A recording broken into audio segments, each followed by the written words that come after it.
If you're going to apply for a PD's job, particularly the first time, this picture is going to have a huge bearing on whether you get the job or not. I had to learn that the hard way. You're going to get to learn it the easy way right now.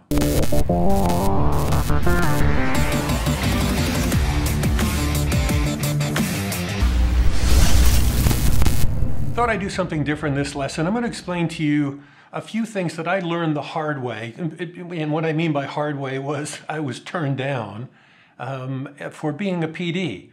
And I couldn't quite at the time really understand why, because it just seemed kind of weird to me. Later on, when I was a PD, many years later, and I had gone through it a bazillion times, and I was learning I was training basically to be a general manager. So I got to take a general sales manager's course. And while I was in that course, I happened to pick up a book by a guy called Ned Herman. And he was a guy from North Carolina that pretty much invented quadrant thinking and how you would assess people not for their intelligence, but for where their feelings and their personal preferences lie. Now, you've all heard about left brain and right brain. You've heard that a million times. What this Herman guy did with a book that he put out called The Creative Brain, what he did was he figured out that there's actually 4 quadrants to a brain. It's the logical section of the brain, the holistic, intuitive section of the brain, the detailed section of the brain, and the part of the brain that controls feelings and interpersonal relationships, that sort of thing. And it's not that you're going to be good or great in any one of those particular areas. It's what you like to do the most. So, obviously if you're in radio and you're a jock or you're a producer or you want to be a PD, you're going to be in that creative, intuitive side. If you're a salesperson or an accountant, you're going to be on the detailed side. And that has a huge bearing when you're applying for the PD's job. I'll tell you a story how I learned that the hard way, but first let me just give you a really prime example of that. If you're a GM, you're probably going to like looking at this, and it's probably going to be really interesting for you, because let's go back to the original graphic that I showed you right at the beginning of this lesson. What that was from a large article that was done about why great salespersons make terrible sales managers. Let me say that again. Why great salespeople typically can make lousy sales managers. And it's because of this. And literally what this is called is the Herman Brain Dominance Inventory. It's not what you're good at, it's what your body and your mind and your feelings and everything lean toward. And as you can see here, a salesperson, a great salesperson, leans towards logical, fact-based decisions for himself or herself and their client. The sales manager, though, has to go the opposite direction. It's all interpersonal, organized, intuitive, because things change. You might have a terrible book and all of a sudden, wow, and now you're in a scramble just to make budget. Change course on a fly. That's what a sales manager is. And ultimately what it really comes down to is a great salesperson generally is independent. You just, you give them their budget, let them go, and boom, they're going to come back hitting their budget and then some usually. It's an I want to get success. If you're a sales manager, it's interdependent, it's not independent, because it's I need my team to get success. I got to push my team. I got to teach my team. I got to make sure each member of my team has a plan for how they're going to hit their budget. And I need to keep watching their plan to make sure that they're following along and doing it. You don't want to drive them nuts, but you just want to be an asset for them, where a salesperson is their own asset for themselves. In the book, while I was learning how to be a general sales manager, there was a cartoon with 4 quadrants in it. So there were 4 different cartoons on one page. And the test was to go to different types of people. So I went to virtually everybody in the radio station. So I went to around 35 people at the time at the station that I was at. And I asked them, because the question was, which one of these cartoons do you find the funniest? Fairly simple. And they were all pretty decent cartoons. It wasn't like one was, way better than the rest. And it was really interesting because just the way the book said, salespeople went overwhelmingly for one particular cartoon. They thought that was funny, and the rest of them were like, they were okay. Creative people went for a different cartoon. If I went into the accounting department, it was a third cartoon, and so on and so forth. Different people's minds see things differently and lean toward different things. And, and that's what the quadrant thing is all about. So how does that interact with going for a PD's job? Early on, when I was just a jock, I remember a guy that I worked with, he got made the news director at a radio station, and he was, he was certainly qualified to be the news director, but he didn't really have much time in the business. But yet he was made the news director over people who were, not way more qualified, but certainly way more experienced, and you would assume that they would get the job. But I always remember at the time, he dressed up a lot. Not every day, but I'd say at least one day a week, he would come in with a sport jacket on. He would dress the part. And that's my point. And I think, and it was something that I never caught on to. I didn't catch on to it till later, way later in life.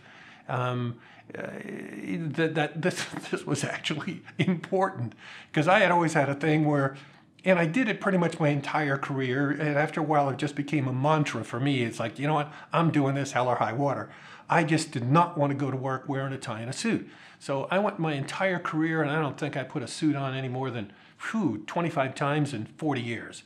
Seriously. But that actually was fairly stupid, because I would have gotten along the path a lot faster if I would have dressed the part. So if you're wanting to become a PD, and I'll make this really clear when I get around the end at the final story here, I'm going to tell you, you need to come into the station every once in a while. I'd say like at least, I don't know, once every couple weeks, maybe once every third week, dressed up. I don't mean a full suit, but I mean sort of look the part of the job that you want. Look professional. Look like you're a boss. And, dress the part. You've heard that a million times, dress the part. Do it. And make sure that the general manager, whoever's going to hire you at your radio station, if you want to move up, make sure they see you dressed up. And make sure other people see you dressed up. I know it seems stupid, it seems ridiculous, but it actually matters. And I'll tell you why it matters, and I'm going to relate that to the book, the Creative Brain book. I was a PD of a major radio station, and we were going to Chicago to cut jingles. We decided to do our own jingles and not buy any jingles. So we actually commissioned musicians and stuff, and we made our own jingles. And ultimately, later on, I actually sold a jingle package to Fire in Chicago and KFRC in San Francisco. Huge, big stations at the time. So we're in Chicago, and there was an opening at an FM radio station, and I knew that the opening was there for a PD. And I thought, it might be kind of cool to just apply for this. So what I did was, we'd listen to the radio station driving in, because me and two other guys, we were going to the session with the Johnny Band singers. So I had about 3-4 hours of listening to the radio station and bouncing around the market, which was all I needed at the time to get a feel for the radio station and have a sense of, this is why the station is not doing okay, it's dwindling down. And it had been a strong radio station, but it was dwindling down. This thing needed to move and needed to change. Essentially, it needed to become a hot AC. That's basically it. Anyway, so on a whim, I don't know what possessed me, but I was thinking about it, and that's why I was listening to the radio station coming in. I decided to call the radio station and ask the general manager for an interview. So in sales terms, and this is important, in sales terms, I did a cold call. I just called cold to the radio station, got the person in charge, and asked for an interview. That's what a salesperson does. I said, hey, this is who I am. I'm a PD at this particular radio station, big radio station at the time, so I had credentials. And, we're in Chicago cutting jingles, and you noticed you had the ad. Like to talk to you about it, if you got the time this afternoon. Sure, I'll wait for you. So we got to the radio station after cutting the jingles at around 5 o'clock, Everybody else is sort of leaving. He sat the manager and waited for me. And I hit it off really well with him, and we got along great. And as a matter of fact, he kind of allocated about a half hour worth of time, and we ended up, talking an hour, hour and a half. Also, I'm going to listen to the radio station another hour and a half before, it gets out of range as we drive back to Detroit. I'll send you my thoughts. Great, that's fantastic. So I shake hands, we leave, I head back to Detroit. And I listen to the radio station. I get there, I write up a really nice report, and I said, hey, this is what I hear, this is what I think, this is where I think you should go, blah, blah, blah, all the usual stuff. I talked to him a couple more times, and it's great. He really liked the report. He thought it was really, smart of where I thought the station could go. He could see the whole and all of that sort of stuff. But then I thought, for me, I didn't want to bug the guy. Okay, and this is really, really important. Things that sort of came to light when I'm taking the sales manager's course. I didn't want to bug the guy, so after that, I just sort of left him alone because he was like, well, I'm going to make a decision over the next few weeks. So I just left him alone. About 3 weeks later, he calls me and says, hey, I made a decision. I'm going to go with, and he had another person. And I was like, wow, really? I thought we got along good, and I thought it was kind of going well. I'm just curious, and I got a fine job as it is. Can you let me know why? I'm just sort of curious. You just didn't sell me enough. And it was like, what? When you cold called me, I thought that was amazing. And the interview went great, and you were selling me, and you were giving me all the logic. I bought everything that you said, but you just didn't sell me enough. Now, what that meant, as I learned later in sales manager speak, was I wasn't relentless enough like a salesperson would do. But I was a creative person. Remember the 4 quadrants? I wasn't that type of a person. So that never really occurred to me to do that. That wasn't my style, but it was his style because he was a general manager who came from the sales side. And that's who probably you are going to be dealing with when you apply for a PD's job. And that's why you need to dress the part every once in a while. There's a saying in sales that when you get a no, that's just a delayed yes.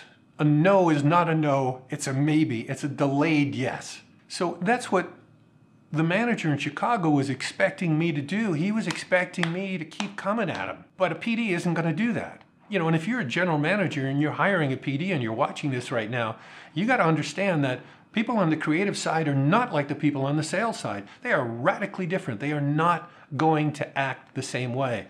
Same thing if you're a PD. Sorry, I'm bouncing around here, but it's all related. If you're a PD and you're going to hire someone and you maybe have a general manager over you who's saying what I'm about to say, or a general manager who is thinking and then would ultimately say, those jocks, they don't do the detail stuff right. They don't fill out the logs. They dress sloppy. They don't look the part. They don't come in and do this. They don't do what an accountant type thing would do. They're always a problem. This, that, all of that sort of stuff.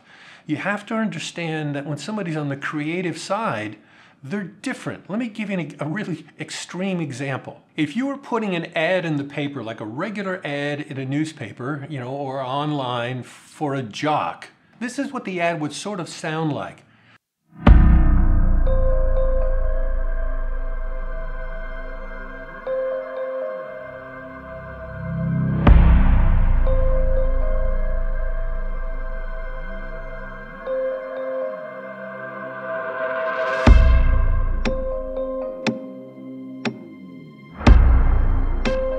Someone who's going to be all day long, 5, 6, 7 hours in a 5x8 room, maybe a 5x6 room with no windows, surrounded by padded walls with a couple monitors with them and usually dark lights and dials and slide pots in front of them and one piece of steel sitting in front of their face. That's what you're going to be doing with this job, this wonderful job. You're going to be in that tiny little room. And oh, by the way, we want you to be super happy, super friendly, super funny, super entertaining, even though there's no one else in the room and you're talking to yourself. Does that sound like something a normal person would take? Do you think that they're going to be real good with the detail? Do you think that they're going to be real good with all of the things that an accountant or some other type of job are going to be good at, they're not. Just like an accountant and those other types of jobs are not going to be able to go into that room all by themselves and entertain and be amazing and do that for 5 hours a day. That is not going to happen. So you need to kind of understand that too. But the point of this entire lesson is that people are different and their minds go in different ways. So in particular, since this is a how to be a PD course, when you're going to become a PD and you're going for that job, that first job or any job along the way, you have to understand that more than likely, you are not going to be talking to someone who's going to hire you from the programming side, from the creative side. They're going to probably be, you probably may have to go through people through HR, which is definitely going to be this side, not the creative side. They're going to be over here. It's going to be, you know, charts and research and all of that stuff. And nothing wrong with that, but, you know, you just need to understand that they're going to be over there. Or it's going to be a general manager who more than likely came up from the sales side, which is also over there. That's who is going to make the decision on what you're going to do. So you need to be aware of that, and you need to play the game and lean yourself that way as much as you can, and be aware that this is what they're looking for. They're looking for something over here. Then get the job, and then you can go back to being yourself, because then they're not really going to care. You're doing the job. And if you do a great job, they're really not going to care. They're going to be thrilled that they made a great hire.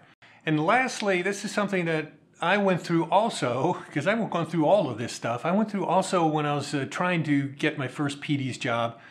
And, you know, I had been sort of programming the station to a great degree of where I was at already, and, you know, teaching the jocks how to do the format and all that stuff. And most people assumed that, you know, the jock-wise, that every time there would be a new PD hired, that I would be the PD. And I kept getting passed over and passed over. And I was like, well, that sort of sucks. But it's like, okay, well, all right, you know, because the people coming in were good and I was learning from them and all of that was nice. But when this revelation later on, where a new manager came in and he started talking to everybody, and he was talking to me, and he goes, have you ever thought about being a PD? And I was like, yeah, all the time. Yeah, that's what I actually want to be. He goes, okay. Did you ever tell anybody? Does anybody know that? Did you ever tell anybody that you wanted to be a PD? And it was like, no, actually I didn't. You know, so that's my advice to you. If you want to be a PD, tell somebody you want to be a PD. That's your aspiration. If I would have said that, I would have been a PD probably 6 years before I finally became one. You know, which is, you know, my bad. So don't make the mistakes that I made. The next lesson is probably going to be the pre-meeting to the music meeting. You know, I told you what goes on during a music meeting, and I said there would be another lesson to go along with that of what you should do prior to the music meeting. That's probably going to be the next lesson, because I'm working on it now, and it ends up being a lot longer than I kind of thought it would be and a lot more involved. But anyway, that'll be the next one. Okay, so that's pretty much it. Till the next lesson. See ya.